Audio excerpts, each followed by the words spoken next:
नमो भगवते तस्मै कृष्णायाद्भुतकर्मणे रूपनाम विभेदेन जगत्कीर्ति यो यतः सच्चिदानन्दरूपाय विश्वोत्पत्त्यादिहेतवे तापत्रय विनाशाय श्रीकृष्णाय वयं नुमः। श्रीमद्भागवत महापुराण श्री भागवत महात्म्य अध्याय 6 सप्ताह यज्ञ की विधि। श्री सनकादि कहते हैं, नारद जी, अब हम आपको सप्ताह श्रवण की विधि बताते हैं। यह विधि प्रायः लोगों की सहायता और धन से साध्य कही गई है। पहले तो यत्नपूर्वक ज्योतिषी को बुलाकर मुहूर्त पूछना चाहिए तथा विवाह के लिए जिस प्रकार धन का प्रबंध किया जाता है उस प्रकार ही धन की व्यवस्था इसके लिए करनी चाहिए। कथा आरंभ करने में भाद्रपद, अश्विनी, कार्तिक, मार्गशीर्ष, आषाढ़ और श्रावण ये 6 महीने श्रोताओं के लिए मोक्ष की प्राप्ति के कारण हैं। देवर से इन महीनों में भी भद्रा, व्यतीत, पात आदि कुयोगों को सर्वथा त्याग देना चाहिए तथा दूसरे लोग जो उत्साही हों उन्हें अपना सहायक बना लेना चाहिए। फिर प्रयत्न करके देश देशांतरों में यह संवाद भेजना चाहिए कि यहाँ कथा होगी, सब लोगों को सपरिवार पधारना चाहिए। स्त्री और शूद्रादि भगवत कथा एवं संकीर्तन से दूर पड़ गए हैं, उनको भी सूचना हो जाए, ऐसा प्रबंध करना चाहिए। देश देश में जो विरक्त वैष्णव और हर कीर्तन के प्रेमी हों उनके पास निमंत्रण पत्र अवश्य भेजें। उसे लिखने की विधि इस प्रकार बताई गई है। महानुभावों, यहाँ 7 दिन का सत्पुरुषों का बड़ा दुर्लभ समागम रहेगा और अपूर्व रसमयी श्रीमद्भागवत की कथा होगी। आप लोग भगवत रस के रसिक हैं, अतः श्री भागवत अमृत का पान करने के लिए प्रेम पूर्वक शीघ्र ही पधारने की कृपा करें। यदि आपको विशेष अवकाश न हो तो भी 1 दिन के लिए तो अवश्य ही कृपा करनी चाहिए, क्योंकि यहाँ का तो एक क्षण भी अत्यंत दुर्लभ है। इस प्रकार विनय पूर्वक उन्हें निमंत्रित करें और जो लोग आएं उनके लिए यथोचित निवास स्थान का प्रबंध करें। कथा का श्रवण किसी तीर्थ में, वन में अथवा अपने घर पर भी अच्छा माना गया है। जहाँ लंबा चौड़ा मैदान हो वहीं कथा स्थल रखना चाहिए। भूमिका शोधन, मार्जन और लेपन करके रंग बिरंगी धातुओं से चौक पूरें। घर की सारी सामग्री उठाकर एक कोने में रख दें। 5 दिन पहले से ही यत्न पूर्वक बहुत से बिछाने के वस्त्र एकत्रित कर लें तथा केले के खम्भों से सुशोभित एक ऊंचा मंडप तैयार कराएं। उसे सब ओर फल, पुष्प, पत्र और चंदोबे से अलंकृत करें तथा चारों ओर झंडियां लगाकर तरह तरह के सामानों से सजा दें। उस मंडप में कुछ ऊंचाई पर 7 विशाल लोकों की कल्पना करें और उनमें विरक्त ब्राह्मणों को बुलाकर बैठाएं। आगे की ओर उनके लिए वहां यथोचित आसन तैयार रखें। इनके पीछे वक्ता के लिए भी एक दिव्य सिंहासन का प्रबंध करें। यदि वक्ता का मुख उत्तर की ओर रहे तो श्रोता पूर्वाभिमुख होकर बैठें और यदि वक्ता पूर्वाभिमुख रहे तो श्रोता को उत्तर की ओर मुख करके बैठना चाहिए अथवा वक्ता और श्रोता को पूर्व मुख होकर बैठना चाहिए। देश काल आदि को जानने वाले महानुभावों ने श्रोता के लिए ऐसा ही नियम बताया है। जो वेद शास्त्र की स्पष्ट व्याख्या करने में समर्थ हो, तरह तरह के दृष्टांत दे सकता हो तथा विवेकी और अत्यंत न्यायस्प्रिय हो, ऐसे विरक्त और विष्णु भक्त ब्राह्मण को वक्ता बनाना चाहिए। श्रीमद् भागवत के प्रवचन में ऐसे लोगों को नियुक्त नहीं करना चाहिए जो पंडित होने पर भी अनेक धर्मों के चक्कर में पड़े हुए स्त्री लंपट एवं पाखंड के प्रचारक हों। वक्ता के पास ही उसकी सहायता के लिए एक वैसा ही विद्वान और स्थापित करना चाहिए, वह भी सब प्रकार के संशयों की निवृत्ति करने में समर्थ और लोगों को समझाने में कुशल हो। कथा प्रारंभ के दिन से एक दिन पूर्व व्रत ग्रहण करने के लिए वक्ता को क्षौर करा लेना चाहिए तथा अरुणोदय के समय शौच से निवृत्त होकर अच्छी तरह स्नान करे और संध्यादि अपने नित्य कर्मों को संक्षेप से समाप्त करके कथा के विघ्नों की निवृत्ति के लिए गणेश जी का पूजन करे। तदंतर पितृगण का तर्पण कर पूर्व पापों की शुद्धि के लिए प्रायश्चित करे और एक मंडल बनाकर उसमें श्री हरि को स्थापित करे। फिर भगवान श्री कृष्ण को लक्ष्य करके मंत्रोच्चारण पूर्वक क्रमशः 16उपचार विधि से पूजन करे और उसके पश्चात प्रदक्षिणा तथा नमस्कार आदि कर इस प्रकार स्तुति करे। करुणा निधान, मैं संसार सागर में डूबा हुआ और बड़ा दीन हूँ। कर्मों के मोह रूपी ग्राह ने मुझे पकड़ रखा है। आप इस संसार सागर से मेरा उद्धार कीजिए। इसके पश्चात धूप दीप आदि सामग्रियों से श्रीमद्भागवत की भी बड़े उत्साह और प्रीत पूर्वक विधि विधान से पूजा करे। फिर पुस्तक के आगे नारियल रखकर नमस्कार करे और प्रसन्न चित्त से इस प्रकार स्तुति करे। श्रीमद्भागवत के रूप में आप साक्षात श्री कृष्णचंद्र ही विराजमान हैं। नाथ, मैंने भवसागर से छुटकारा पाने के लिए आपकी शरण ली है। मेरा यह मनोरथ आप बिना किसी विघ्न बाधा के सांगोपांग पूरा करें कि सब मैं आपका दास हूँ। इस प्रकार दीन वचन कहकर फिर वक्ता का पूजन करे, उसे सुंदर वस्त्राभूषणों से विभूषित करे और फिर पूजा के पश्चात उसकी इस प्रकार स्तुति करे।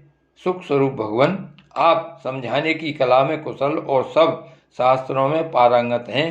कृपया इस कथा को प्रकाशित करके मेरा अज्ञान दूर करें। फिर अपने कल्याण के लिए प्रसन्नता पूर्वक उसके सामने नियम ग्रहण करे और 7 दिनों तक यथाशक्ति उसका पालन करे। कथा में विघ्न न हो इसके लिए 5 ब्राह्मणों को और वर्ण करे। वे 12 मंत्र द्वारा भगवान के नामों का जप करें। फिर ब्राह्मण अन्य विष्णु भक्त एवं कीर्तन करने वालों को नमस्कार करके उनकी पूजा करे और उनकी आज्ञा पाकर स्वयं भी आसन पर बैठ जाए। जो पुरुष लोग संपत्ति, धन, घर और पुत्र आदि की चिंता छोड़कर शुद्ध चित्त से केवल कथा में ही ध्यान रखता है, उसे इसके श्रवण का उत्तम फल मिलता है। बुद्धिमान वक्ता को चाहिए कि सूर्योदय से कथा आरंभ करके 3:30 पहर तक मध्यम स्वर से अच्छी तरह कथा बाँचे। दोपहर के समय 2 घड़ी तक कथा बंद रखे। उस समय कथा के प्रसंग के अनुसार वैष्णवों को भगवान के गुणों का कीर्तन करना चाहिए। व्यर्थ बातें नहीं करनी चाहिए। कथा के समय मलमूत्र के वेग को काबू में रखने के लिए अल्पाहार सुखकारी होता है, इसलिए श्रोता केवल एक ही समय हविष्यान्न भोजन करे। यदि शक्ति हो तो 7 दिन निराहार रहकर कथा सुने अथवा केवल घी या दूध पीकर सुखपूर्वक श्रवण करे अथवा फलाहार या एक समय ही भोजन करे, जिससे जैसा नियम सुविधि से सध सके उसी को कथा श्रवण के लिए ग्रहण करे। मैं तो उपवास की अपेक्षा भोजन करना अच्छा समझता हूँ, यदि वह कथा श्रवण में सहायक हो। यदि उपवास से श्रवण में बाधा पहुँचती हो तो वह किसी काम का नहीं। नारद जी, नियम से सप्ताह सुनने वाले पुरुषों के नियम सुनिए। विष्णु भक्ति की दीक्षा से रहित पुरुष कथा श्रवण का अधिकारी नहीं है। जो पुरुष नियम से कथा सुने उसे ब्रह्मचर्य से रहना, भूमि पर सोना और नित्य प्रति कथा समाप्त होने पर पत्तल में भोजन करना चाहिए। दाल, मधु, तेल, गरिष्ठ अन्न, भाव दूषित पदार्थ और बासी अन्न, इनका उसे सर्वदा ही त्याग करना चाहिए।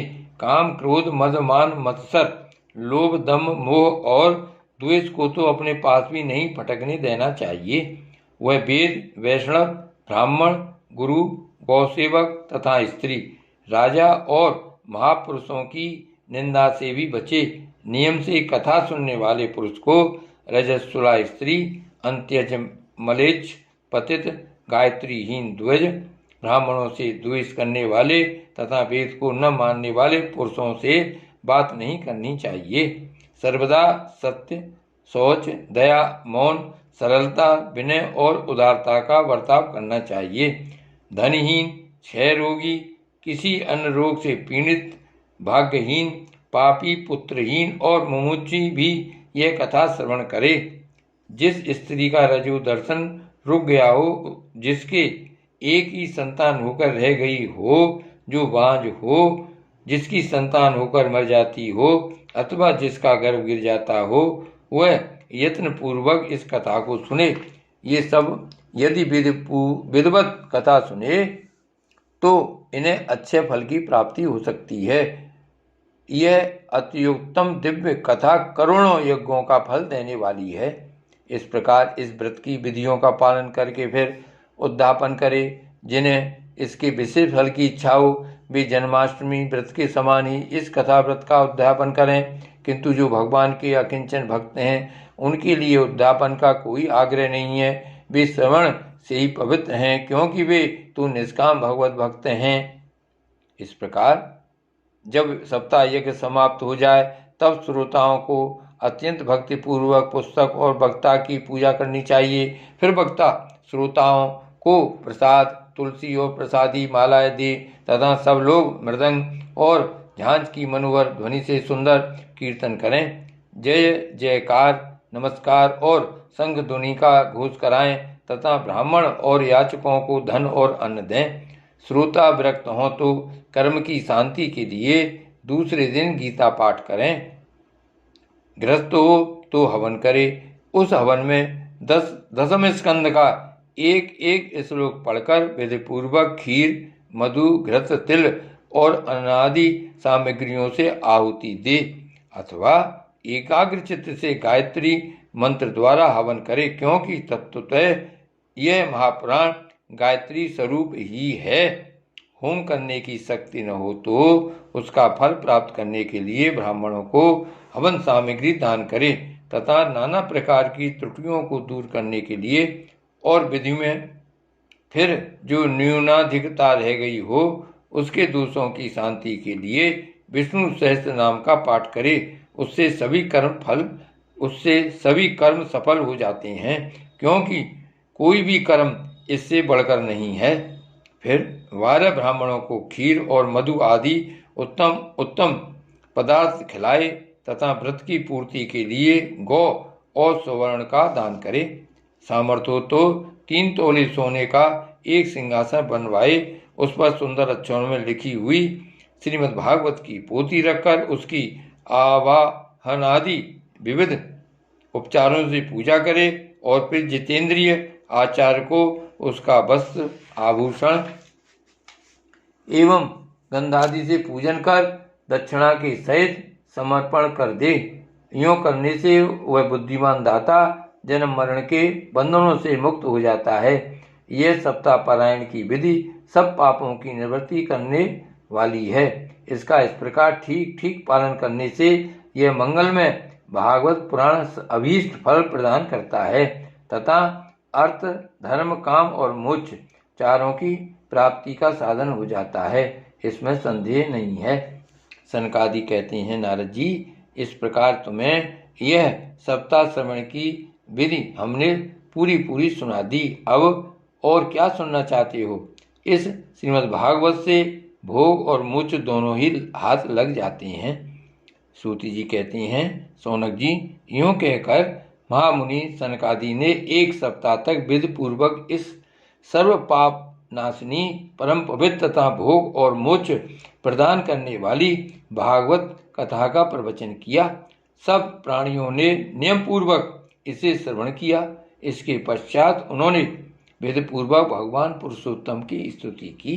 कथा के अंत में ज्ञान, वैराग्य और भक्ति को बड़ी पुष्टि मिली और वे तीनों एकदम तरुण होकर सब जीवों का चित्त अपनी ओर आकर्षित करने लगे। अपना मनोरथ पूरा होने से नारद जी को भी बड़ी प्रसन्नता हुई। उनके सारे शरीर में रोमांच हो आया और वे परमानंद से पूर्ण हो गए। इस प्रकार कथा श्रवण कर भगवान के प्यारे नारद जी हाथ जोड़कर प्रेम गदगद वाणी से सनकादि से कहने लगे। नारद जी ने कहा, मैं धन्य हूँ, आप लोगों ने करुणा करके मुझे बड़ा ही अनुग्रहित किया है। आज मुझे सर्व पापहारी भगवान श्री हरि की ही प्राप्ति हो गई। तपोधनो, मैं श्रीमद् भागवत श्रवण को ही सब धर्मों से श्रेष्ठ मानता हूँ, क्योंकि इसके श्रवण से वैकुंठ गोलोक बिहारी श्री कृष्ण की प्राप्ति होती है। सूजी कहते हैं, सौनक जी, वैष्णव श्रेष्ठ नारद जी यूं कह ही रहे थे कि वहां घूमते फिरते योगेश्वर सुखदेव जी आ गए। कथा समाप्त होते ही व्यास नंदन श्री सुखदेव जी वहां पधारे। 16 वर्ष की सी आयु आत्मलाभ से पूर्ण ज्ञान रूपी महासागर का संवर्धन करने के लिए चंद्रमा के समान वे प्रेम से धीरे धीरे श्रीमद् भागवत का पाठ कर रहे थे। परम तेजस्वी सुखदेव जी को देखकर सारे सभासद झटपट खड़े हो गए और उन्हें एक ऊंचे आसन पर बैठाया। फिर देवर्षि नारद जी ने उनका प्रेम पूर्वक पूजन किया। उन्होंने सुखपूर्वक बैठकर कहा, आप लोग मेरी निर्मल वाणी सुनिए। श्री सुखदेव जी बोले, रसिक एवं भावुक जन, यह श्रीमद् भागवत वेद रूप कल्प वृक्ष का परिपक्व फल है। श्री सुखदेव रूप सुख के मुख का संयोग होने से अमृत रस से परिपूर्ण है। यह रस ही रस है, इसमें न छिलका है न गुठली। यह इसी लोक में सुलभ है। जब तक शरीर में चेतना रहे तब तक आप लोग बार बार इसका पान करें।